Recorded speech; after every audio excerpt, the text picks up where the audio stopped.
সামাজিক যোগাযোগ মাধ্যমে অপপ্রচার ও হত্যার হুমকির অভিযোগে আপন দুই ভাইয়ের বিরুদ্ধে সংবাদ সম্মেলন করেছেন পোশাক শিল্প ব্যবসায়ী হাজী মোহাম্মদ আসলাম শেখ। গোপালগঞ্জ প্রতিনিধি জানান, আজ সকালে 11:30টায় টুঙ্গিপাড়া উপজেলার ডুমুরিয়া ইউনিয়নের পাড়ঝঞ্ঝানিয়া গ্রামে নিজ বাড়িতে এ সংবাদ সম্মেলন করেন তিনি।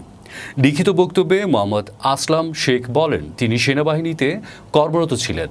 সেনাবাহিনী থেকে অবসরের পর 2006 সাল থেকে তিনি গার্মেন্টস ব্যবসার সাথে জড়িত হন এবং ঢাকাস্থ মিতালি মার্কেটের ব্যবসায়ী সমিতির সভাপতি হিসেবে দীর্ঘদিন যাবৎ দায়িত্ব পালন করে আসছেন।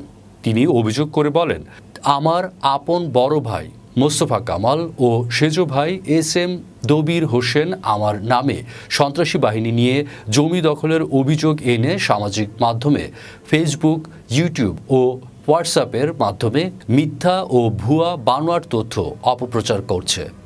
এছাড়া লোক মারফত আমার সেজো ভাই SM দবির হোসেন আমাকে হত্যার হুমকিও দিয়েছে। তিনি বলেন, আমি বিভিন্ন সময় আমার অভিযুক্ত দুই ভাই, এক বোন এবং আত্মীয় স্বজন ও প্রতিবেশীদের কাছ থেকে প্রায় 4 একর জমি ক্রয় করি। আমি আমার এই জমি ভোগ দখল করতে চাইলে তখনই তাদের সাথে আমার বিপত্তি বাধে। এক পর্যায়ে তারা আমার বিরুদ্ধে মিথ্যা অপপ্রচারে লিপ্ত হয়। তন্ত্রমূলক প্রচার হয়েছে। আমি খুঁজে দেখলাম, তাকে ধরার চেষ্টা করলাম, পুলিশের সহযোগিতা নিলাম। তখন দেখলাম যে নম্বরটা থেকে প্রচার করা হয়েছে সেটা আমারই ইমিডিয়েট বড় ভাই SM দবির হোসেনের, যা এই সংবাদ সম্মেলনের ভিতরে আপনাদের কাছে কপি দেয়া হয়েছে, আপনাদের অবগত করা হয়েছে।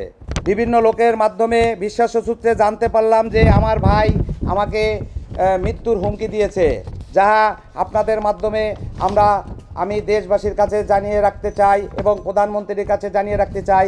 আপনাদের মাধ্যমে আমি যাতে বিচারটা পাই, এই ব্যবস্থা আপনারা করে দেবেন।